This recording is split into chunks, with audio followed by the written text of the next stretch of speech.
الله الرحمن الرحيم. الحمد لله نحمده ونستعينه ونستغفره ونؤمن به ونتوكل عليه ونعوذ بالله من شرور أنفسنا ومن سيئات أعمالنا. من يهده الله فلا مضل له ومن يضلله فلا هادي له.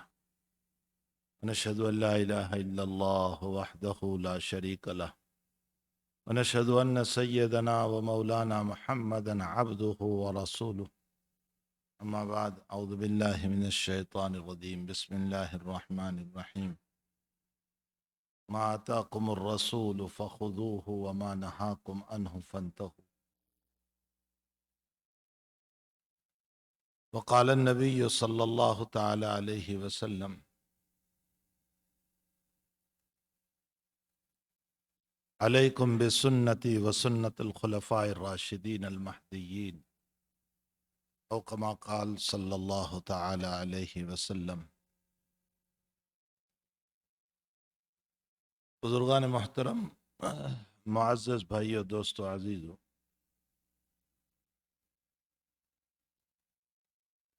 ہر دور میں اللہ تعالیٰ نے اپنے بندوں کی، اپنی بندیوں کی اصلاح، ان کی زندگی بنانا، ان کو سنوارنا، اس کے لیے ہر دور میں اللہ جل شانہ نے اپنے کچھ مخصوص بندوں کو بھیجا. یہ ہر دور کا اللہ کا دستور رہا. اللہ تعالیٰ قرآن میں فرماتے ہیں کہ میں اس وقت تک کسی قوم کو ہلاک نہیں کرتا جب تک کہ میرا ڈرانے والا اس میں نہ آ جائے، میرا منذر نہ آ جائے.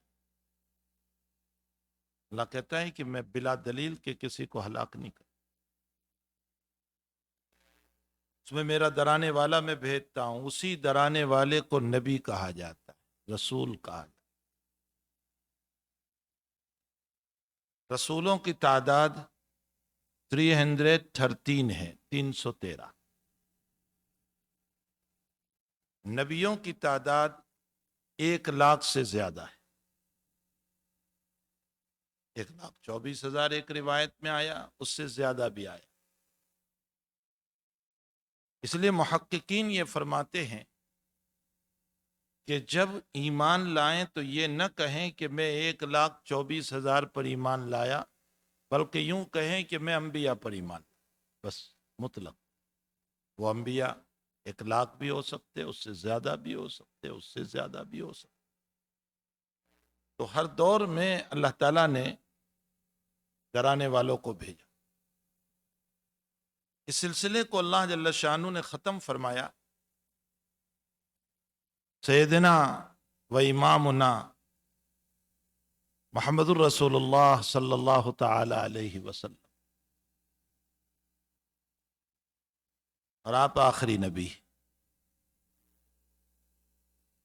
آپ کی نبوت آخری، آپ کی رسالت آخری. آپ نبی بھی ہیں، آپ رسول بھی ہیں. آپ کی کتاب آخری، آپ کے بعد کوئی کتاب نہیں.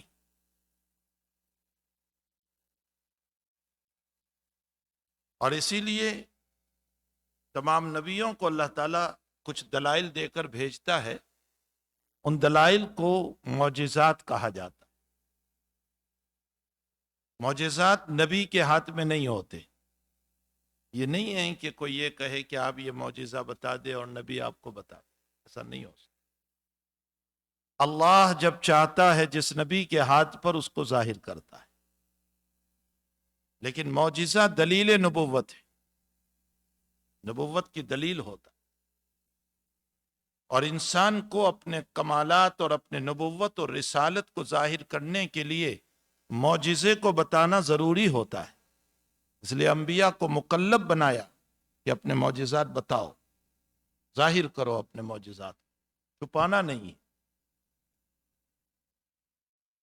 اولیاء کے ہاتھوں سے جو چیزیں ظاہر ہوتی ہے اسے کرامت کہا جاتا ہے.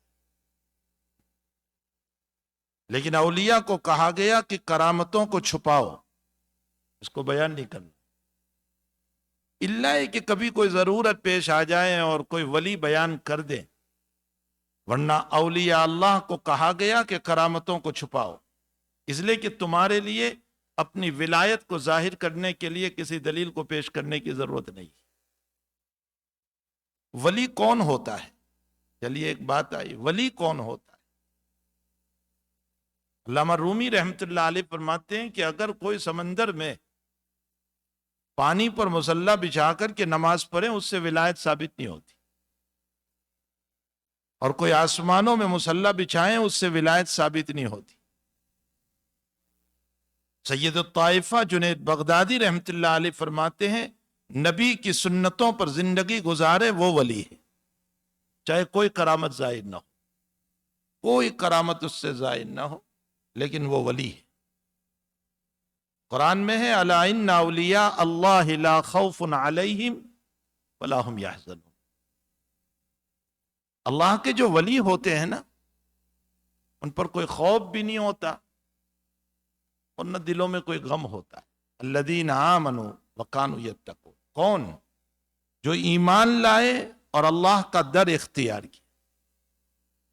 در کا تعلق، اللہ کے خوف کا تعلق صرف ظاہر سے نہیں۔ ظاہر میں تو ہر انسان اس لیے بھی ڈرتا ہے کہ لوگ کیا کہیں گے، اس کو لوگوں کے حیا اور شرم ہے۔ ولی اس کو کہتے ہیں کہ جس کی خلوت، جلوت، تنہائی اور باہر سب برابر ہو۔ عبداللہ ابن مسعود رضی اللہ تعالیٰ عنہ کے باب میں ہے کہ ان کی پاکیزہ زندگی کو دیکھ کر فرماتے تھے جیسے یہ باہر ہے ویسے وہ گھر میں بھی۔ تو جلوت اور خلوت دونوں برابر۔ حسن بصری رحمت اللہ تعالیٰ علیہ، یہ حسن بصری وہ ہیں کہ جب یہ پیدا ہوئے تو ان کی تحنیک کی تھی۔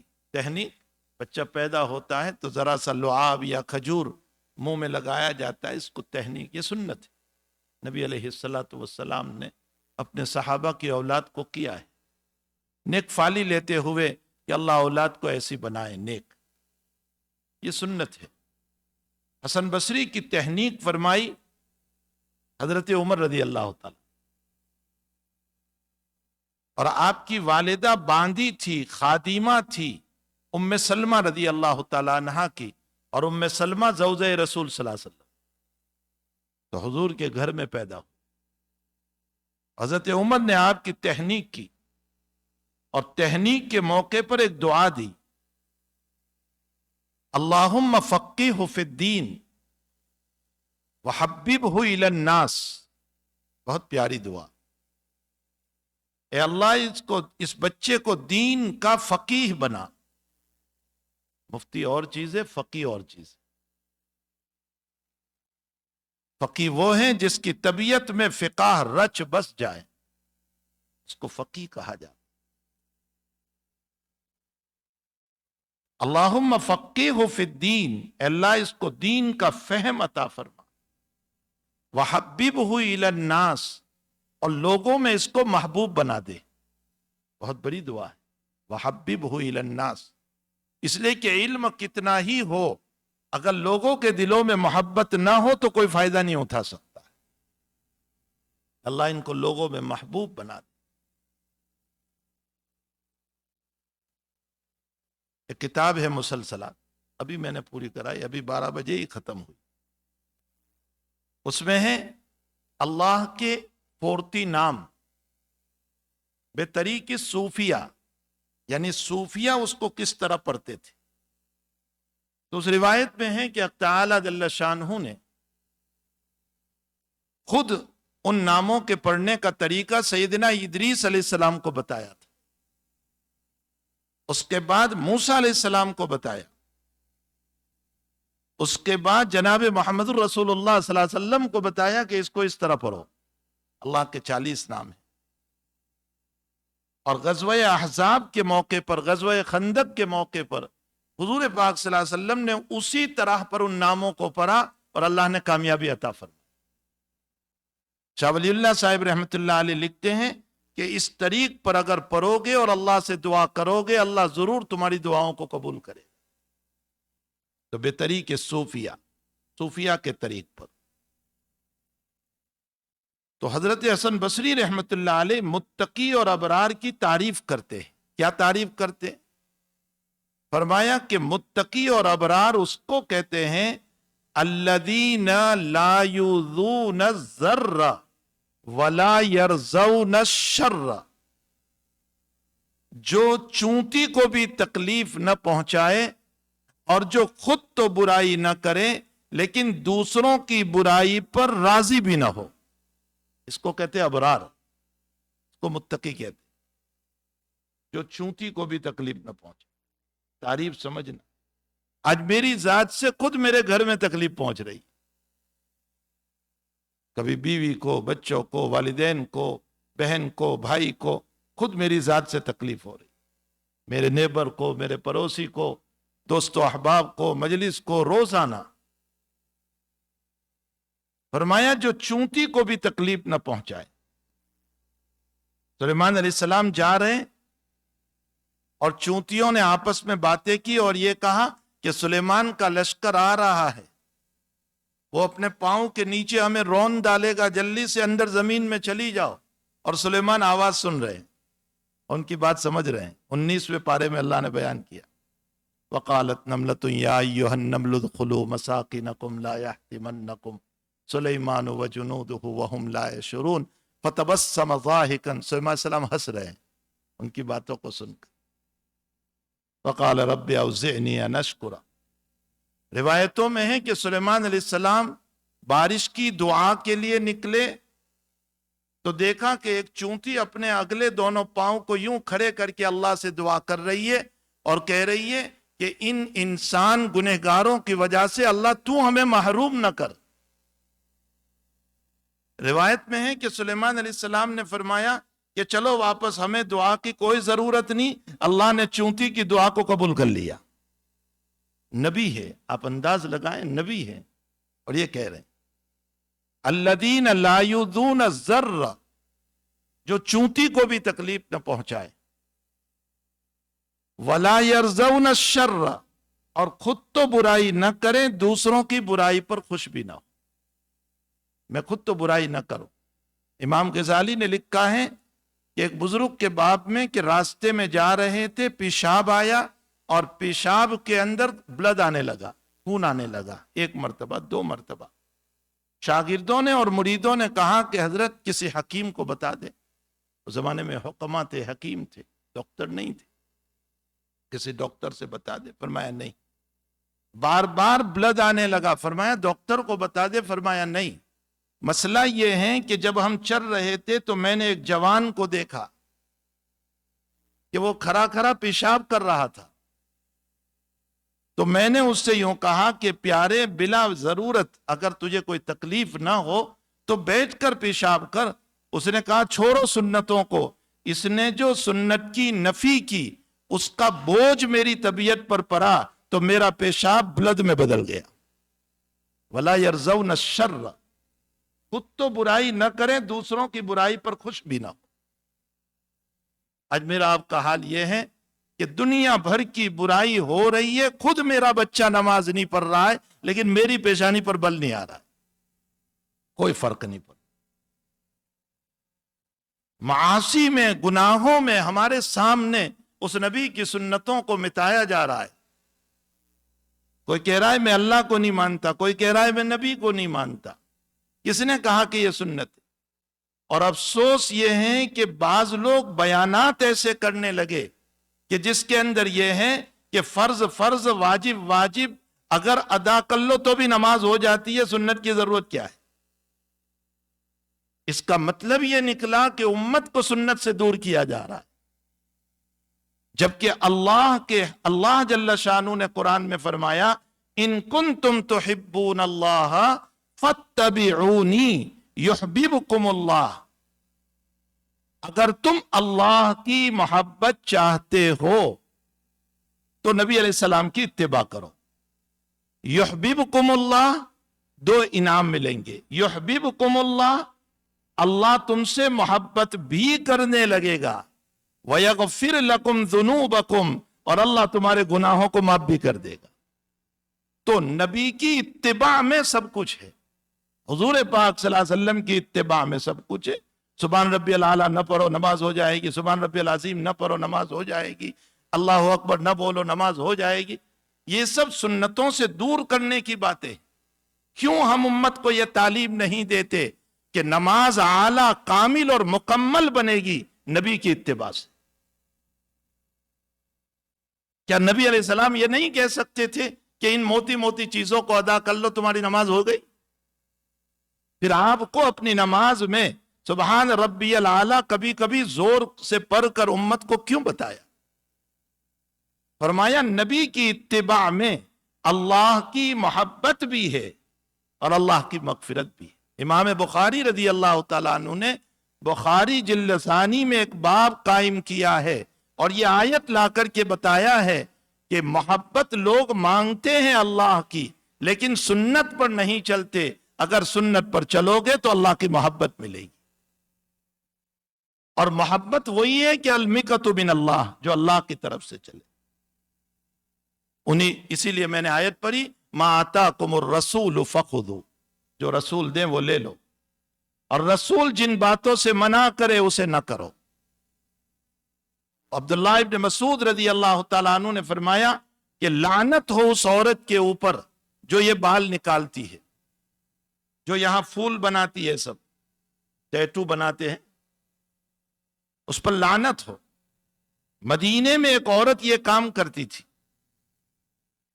اس کی کنیت تھی ام یعقوب۔ وہ آئی اور آنے کے بعد اس نے کہا کہ ابن مسعود تو کہہ رہا ہے کہ اللہ کی لعنت ہے ان لوگوں کے اوپر، تو قرآن میں تو یہ آیت کہیں ہے نہیں، اس کا تو کوئی تذکرہ ہی نہیں ہے۔ تو ابن مسعود نے کہا کہ تم نے یہ آیت نہیں پڑھی ما آتاکم الرسول فخذوہ وما نہاکم عنہ فانتہوا، رسول جو دیں وہ لے لو اور رسول جن باتوں سے منع کرے اسے چھوڑ۔ تو کیا رسول اللہ صلی اللہ علیہ وسلم نے ان چیزوں سے منع نہیں فرمایا؟ ظاہر سی بات ہے کہ نبی نے جن باتوں سے منع کیا وہ اللہ ہی نے منع کیا۔ تو نبی کی سنتیں سب کچھ ہیں قرآن کے سمجھنے کے لیے۔ یہ نکاح جو ہوتا ہے، اس نکاح کے اندر بھی سنت رسول صلی اللہ علیہ وسلم۔ ہمارے نکاحوں میں نکاح تو اپنی سادگی سے ہو جاتا ہے، لیکن اس کے بعد جو اگلے مسائل ہوتے ہیں، ایک ولیمہ عنوان ہو جاتا ہے سنت کا، لیکن اس سنت ولیمے کے نام پر بہت ساری وہ باتیں ہو جاتی ہیں کہ جس میں نبی ناراض ہے، جس میں عورت اور مردوں کا حجاب ختم، عورت کے سر سے دوپٹہ ختم، عورت کے بال کھلے ہوئے ہیں، سارے حجابات ایک طرف۔ ایک زمانہ وہ تھا کہ جس زمانے میں اجنبی عورت کو دیکھنا انسان اپنے لیے بہت برا جانتا تھا، آج حال یہ ہو گیا ہے کہ ساتھ میں بیٹھ کر موویز دیکھتے ہیں، یعنی گویا اہمیت ہی نہیں رہی گناہوں۔ تو نکاح میں سادگی کے ساتھ ساتھ ولیمہ یقیناً سنت ہے، لیکن سنت کو سنت کے مطابق ادا کیا جائے۔ حضور پاک صلی اللہ علیہ وسلم نے مختصر ولیمہ بھی ایسا فرمایا کہ صفیہ رضی اللہ تعالیٰ عنہ سے نکاح ہوا تو سارے صحابہ کو فرمایا تمہارے پاس جو چیز ہو وہ تم لے آؤ، اور میرے پاس جو ہے وہ میں ڈال دوں۔ اور اس کے بعد فرمایا میری صفیہ کا ولیمہ ہے۔ سب سے بڑا ولیمہ آپ کا جو ہوا وہ زینب رضی اللہ تعالیٰ عنہ سے نکاح کے موقع پر ہوا کہ آپ نے پورا بکرا ذبح فرمایا اور ذبح کر کے صحابہ کرام کو کھلایا۔ ام سلیم رضی اللہ تعالیٰ عنہ نے کھجور کا حلوہ بنا کر کے بھیجا بطور ہدیہ کے، وہ بھی رکھا اور روٹی اور گوشت رکھا، اور حضرت نے صحابہ کرام کو بلا کر کے یہ ولیمہ کیا۔ اور اس ولیمے کے موقع پر دو باتیں تھی۔ ایک بات تو یہ تھی ذات بابرکت کی کہ زینب سے نکاح اللہ نے کیا تھا، وطرن زیدن وطرن زودنا کہا، زید نے زینب کو طلاق دے دی، اس کی عدت پوری ہو گئی، وہ آسمان میں بیٹھ کر اللہ کہہ رہا ہے جوزنا کہا، اے محمد میں نے تیرا نکاح کر دیا۔ تو بڑے فخر کی بات تھی کہ اللہ تعالیٰ نے آسمانوں پر نکاح کیا۔ اور دوسرا اس وقت تھوڑی سی وسعت تھی، اس وسعت کی وجہ سے بکرا ذبح کیا۔ تو حدود شرع میں رہ کر ہمیں اپنا ولیمہ کرنا چاہیے، حدود شرع سے باہر نہیں نکلنا چاہیے، ایسے مسائل نہ کریں کہ جس کی وجہ سے اللہ اس کا رسول ناراض ہو جائے۔ اور ایک آخری بات، تنکح المرأۃ لاربع لمالها ولحسبها ولجمالها ولدینها فاظفر بذات الدین تربت یداک، او کما قال علیہ الصلاۃ والسلام۔ حضور فرماتے ہیں 4 بنیادوں پر نکاح ہوتا ہے، انسان مرد ہو عورت ہو، کبھی دولت دیکھ کر، کبھی خوبصورتی اور حسن دیکھ کر، کبھی اونچے اونچے خاندانوں کو دیکھ کر، اور کبھی دینداری کو دیکھ کر۔ نبی علیہ السلام فرماتے ہیں دینداری کو دیکھ کر نکاح کیا کرو، دینداری کو دیکھو۔ دولت فانی ہے، دین باقی ہے۔ المال راہن و غادن، صبح شام آنے جانے والی چیز ہے مال تو، لیکن اخلاق موت تک باقی رہیں گی۔ حسن فانی ہے، کوئی بیماری آ گئی مرد کی شکل بھی بدل جاتی ہے، عورت کی شکل بھی بدل جاتی ہے۔ حسن فانی ہے، اور اخلاق دینداری یہ باقی ہے۔ اللہ کے نبی فرماتے ہیں کہ دینداری کو دیکھ کر، ہاں دین کے ساتھ پھر حسن ہے، دین کے ساتھ پھر جو ہے دولت ہے، یہ اور مسئلہ ہے، ورنہ اصل جو ہے فاظفر بذات الدین، دینداری کو دیکھ کر کے نکاح کیا جائے۔ اس لیے علماء محققین نے لکھا ہے کہ جنہوں نے صرف حسن کو دیکھ کر نکاح کیا وہ عیسائیوں کا طریقہ ہے، اس لیے کہ عیسائی صرف حسن کو دیکھ کر نکاح کرتے ہیں۔ جس نے بنیاد حسن کو بنایا وہ سمجھ لے کہ اس نے آج ہی سے اپنے گھر میں عیسائیت کی بنیاد ڈال دی، آنے والی نسل عیسائیت پر جائے گی۔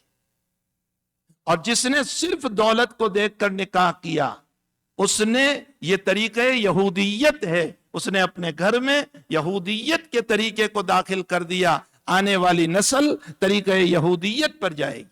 اور جس نے صرف اونچے خاندان کو دیکھ کر نکاح کیا اس نے طریقہ ہندویت کو داخل کر دیا، آنے والی نسل کے باب میں خطرہ ہے۔ اور جس نے دینداری کو دیکھ کر نکاح کیا تو آنے والی نسل انشاءاللہ طریقہ محمد الرسول اللہ صلی اللہ علیہ وسلم پر جائے گی۔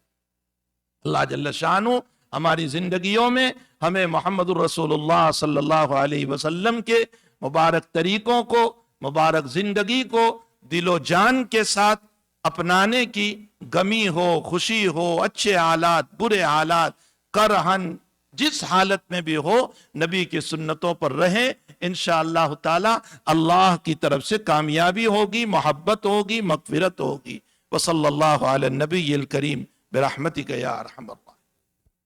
إن الحمد لله نحمده ونستعينه ونستغفره ونتوب إليه ونعوذ بالله من شرور أنفسنا ومن سيئات أعمالنا من يهده الله فلا مضل له ومن يضلله فلا هادي له ونشهد أن لا إله إلا الله وحده لا شريك له ونشهد أن محمدًا عبده ورسوله صلى الله عليه وعلى آله وأصحابه ومن تبعهم بإحسان وسلم تسليما.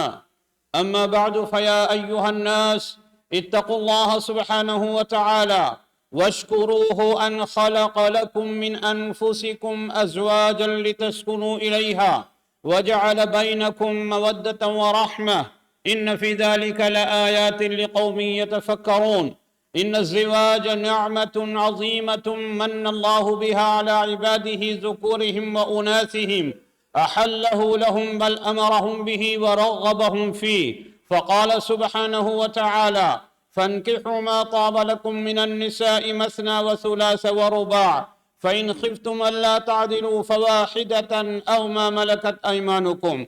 وقال النبي صلى الله عليه وسلم: يا معشر الشباب من استطاع منكم الباءة فليتزوج فإنه أغض للبصر وأحصن للفرج. وقال النبي صلى الله عليه وسلم في الرد على قوم قال أحدهم: أنا أصلي الليل أبدا، وقال الثاني: أنا أصوم الدهر ولا أفطر، وقال الثالث: أنا أعتزل النساء فلا أتزوج. فقال النبي صلى الله عليه وسلم: أنتم الذين قلتم كذا وكذا، أما والله إني لأخشاكم لله وأتقاكم له، لكني أصوم وأفطر وأصلي وأرقد وأتزوج النساء، فمن رغب عن سنتي فليس مني. وكما أن النكاح سنة خاتم النبيين فهو كذلك سنة المرسلين من قبل. قال الله عز وجل: ولقد أرسلنا رسلا من قبلك وجعلنا لهم أزواجا وذرية. ففي النكاح امتثال أمر الله ورسوله، وبامتثال أمر الله ورسوله حصول الرحمة والفلاح في الدنيا والآخرة. وفي النكاح اتباع سنن المرسلين، ومن اتبع سنن المرسلين في الدنيا حشر معهم في الآخرة. وفي النكاح قضاء الوطر وفرح النفس وسرور القلب. وفي النكاح تحصين الفرج وحماية العرض وغض البصر والبعد عن الفتنة. وفي النكاح تكثير الأمة الإسلامية، وبالكسرة تقوى الأمة وتهاب بين الأمم، وتكتفي بذاتها عن غيرها إذا استعملت طاقاتها فيما وجهها إليه الشر. وفي النكاح تحقيق مباهاة النبي صلى الله عليه وسلم بأمته يوم القيامة، فقد قال رسول الله صلى الله عليه وسلم: تزوجوا الودود الولود فإني مكاثر بكم الأمم يوم القيامة. وفي النكاح تكوين الأسر وتقريب الناس بعضهم لبعض، فإن الصهر شقيق النسب. قال الله سبحانه وتعالى: وهو الذي خلق من الماء بشرا فجعله نسبا وصهرا وكان ربك قديرا. وفي النكاح حصول الأجر والثواب بالقيام بحقوق الزوجة والأولاد والإنفاق عليهم. والنكاح سبب للغنى وكثرة الرزق، ليس كما يتوهمه الماديون وضعاف التوكل. يقول الله عز وجل: وأنكحوا الأيام منكم والصالحين من عبادكم وإمائكم إن يكونوا فقراء يغنهم الله من فضله والله واسع عليم. وفي الحديث عن النبي صلى الله عليه وسلم: ثلاثة حق على الله عونهم، وذكر منهم الناكح يريد العفاف. فالنكاح صلاح للفرد وصلاح للمجتمع في الدين والأخلاق والحاضر والمستقبل، وهو كذلك درء للمفاسد الناتجة عن تركه وعدم المبالاة فيما يحول دونه من عقاب. وفقنا الله سبحانه وتعالى لما يحب ويرضى. بارك الله لنا ولكم في القرآن العظيم، ونفعنا وإياكم بالآيات والذكر الحكيم. أستغفر الله لي ولكم ولسائر المسلمين فاستغفروه إنه هو الغفور الرحيم.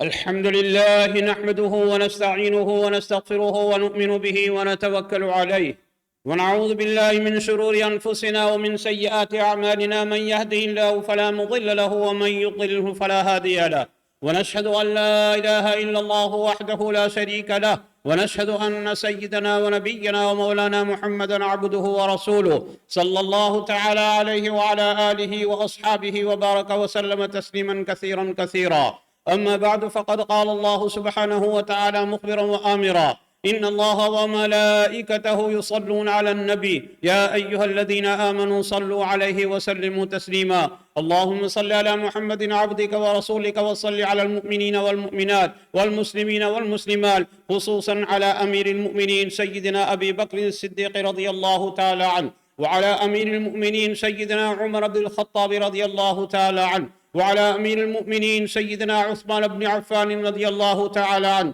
وعلى أمير المؤمنين سيدنا علي بن أبي طالب رضي الله تعالى عنه، وعلى سيدة نساء أهل الجنة فاطمة الزهراء رضي الله تعالى عنها، وعلى سيدي شباب أهل الجنة الحسن والحسين رضي الله تعالى عنهما، وعلى الستة الباقية من العشرة المبشرة، وعلى أمهات المؤمنين، وعلى سائر الصحابة والتابعين رضوان الله تعالى عليهم أجمعين. اللهم أعز الإسلام والمسلمين، اللهم انصر الإسلام والمسلمين، اللهم انصر من نصر الإسلام والمسلمين، واخذل من خذل الإسلام والمسلمين. اللهم اجعل بلاد الإسلام آمنة مطمئنة من كل البليات والآفات.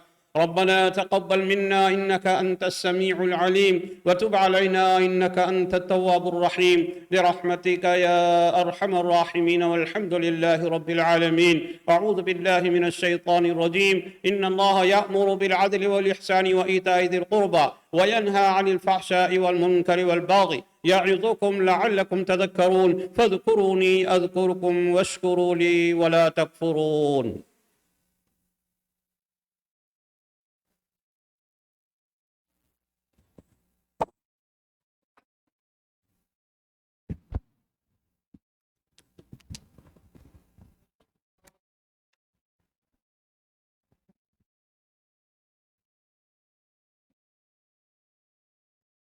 الله أكبر الله أكبر الله أكبر الله أكبر.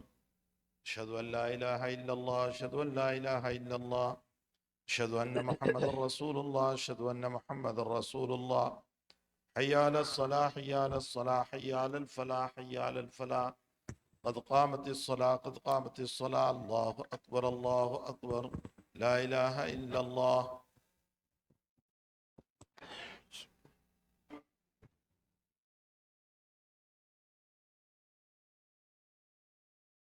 الله أكبر.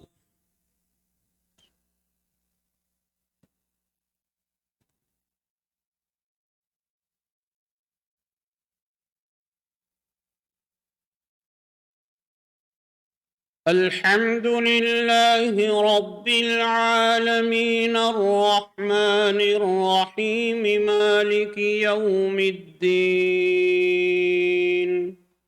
إياك نعبد وإياك نستعين. اهدنا الصراط المستقيم صراط الذين أنعمت عليهم غير المغضوب عليهم ولا الضالين.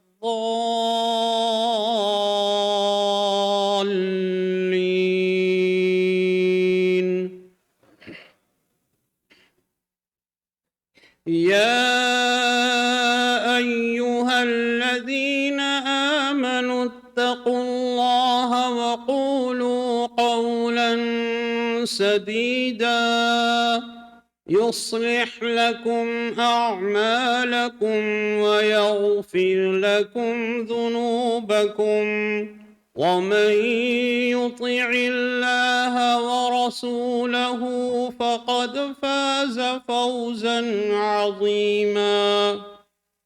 إنا عرضنا الأمانة على السماوات والأرض والجبال فأبين أن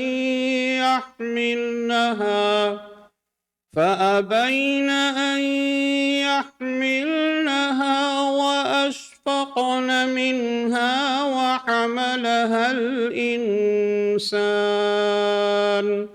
إنه كان ظلوما جهولا. ليعذب الله المنافقين والمنافقات والمشركين والمشركات ويتوب الله على المؤمنين والمؤمنات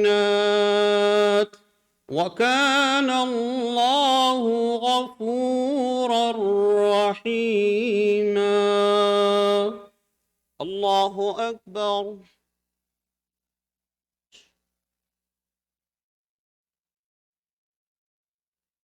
سبحان ربي.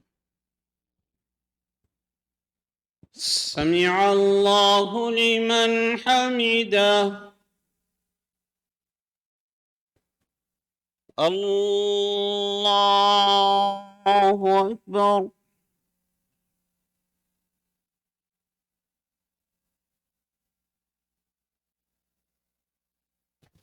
الله أكبر. الله أكبر.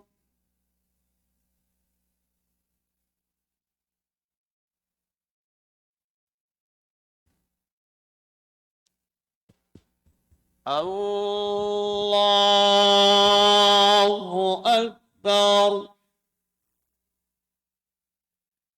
الحمد لله رب العالمين الرحمن الرحيم مالك يوم الدين. إياك نعبد وإياك نستعين. اهدنا الصراط المستقيم صراط الذين أنعمت عليهم غير المغضوب عليهم ولا الضالين.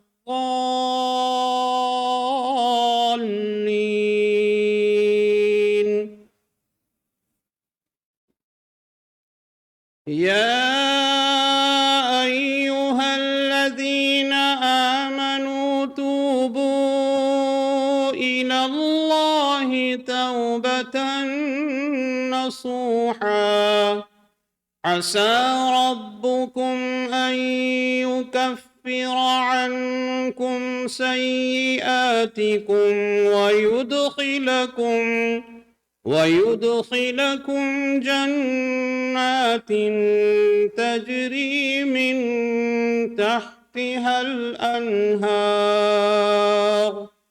يوم لا يخزي الله النبي والذين آمنوا معه نورهم يسعى بين أيديهم وبأيمانهم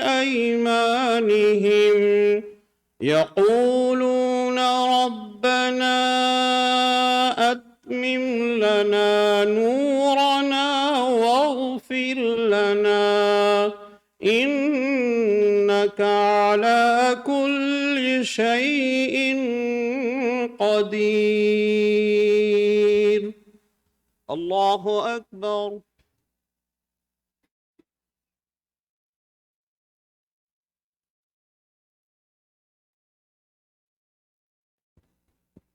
سمع الله لمن حمده.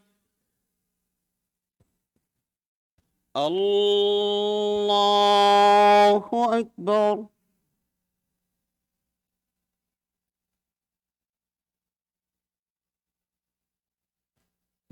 الله أكبر.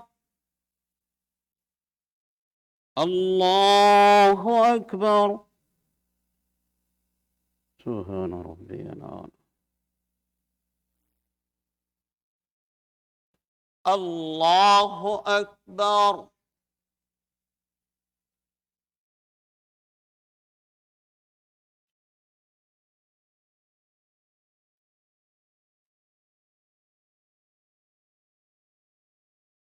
أشهد أن لا إله إلا الله.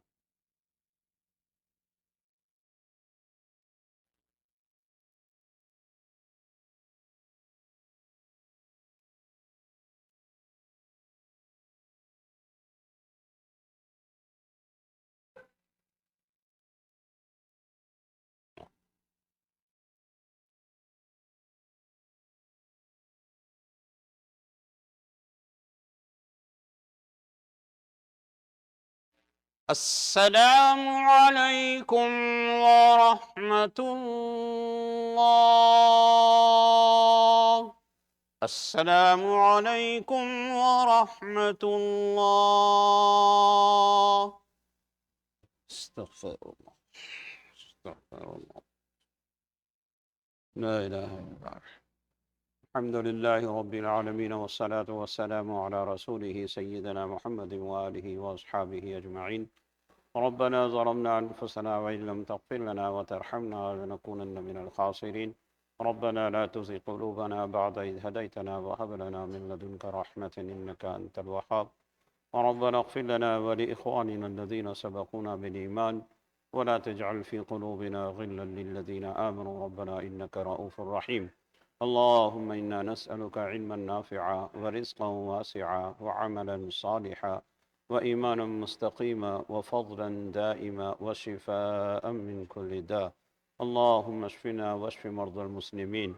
اللهم اغفر لنا ولوالدينا ولأساتذتنا ولمشايخنا ولأقاربنا ولأصدقائنا ولمن أوصانا بالدعاء ولجميع المؤمنين والمؤمنات والمسلمين والمسلمات إنك سميع قريب مجيب الدعوات. ربنا تقبل منا إنك أنت السميع العليم وتب علينا إنك أنت التواب الرحيم. صلى الله تعالى على خير خلقه سيدنا محمد وآله وأصحابه أجمعين برحمتك يا أرحم الراحمين.